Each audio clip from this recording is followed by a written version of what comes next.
Junagadh निकटस्थ बलदियामाल ग्रामठारे truck चापारे वृद्ध व्यक्ति मृत्यु। कलाहांडी जिला जूनागढ़ निकटस्थ बलदियामाल ग्रामठारे आज भोर सकाळ 5:30 समय एक मर्मन्तुद दुर्घटना घटी।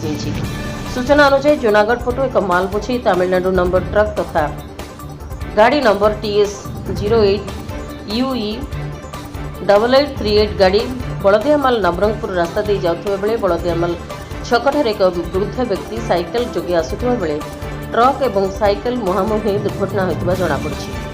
मृत व्यक्ति बलदियामाल ग्रामर कल्पेश्वर मेहर बयस पाखापाखि 70 वर्ष बयस हेब बोली जणा पड़िछि।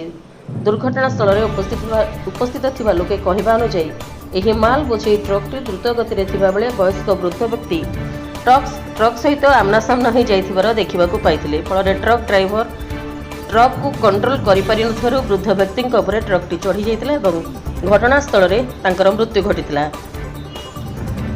फल ट्रक ड्राइवर ट्रक रु डेई पड़ी सांगे सांगे घटनास्थल चंपट मारी जूनागढ़ थाना रे आत्मसमर्पण करिथिबा जणा पड़िछि। खबर पाई जूनागढ़ पुलिस टीम घटनास्थल को जाई तदंत आरंभ करी ट्रकटी को जबत करी सेठारु मृत शरीर को एम्बुलेंस जोगे जूनागढ़ मेडिकल को आनी शव व्यवच्छेद करा जाइथिबा देखिबाकू मिलिछि।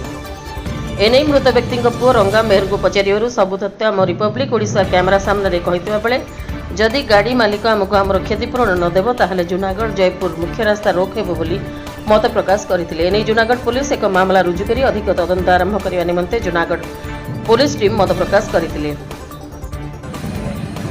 इडा एक्सीडेंट जन किए तुमर ताउना काना केनता हला इडा सकाल लेने के 5:30 बजे नहीं कहीं तुम्हें कहना चाहूँ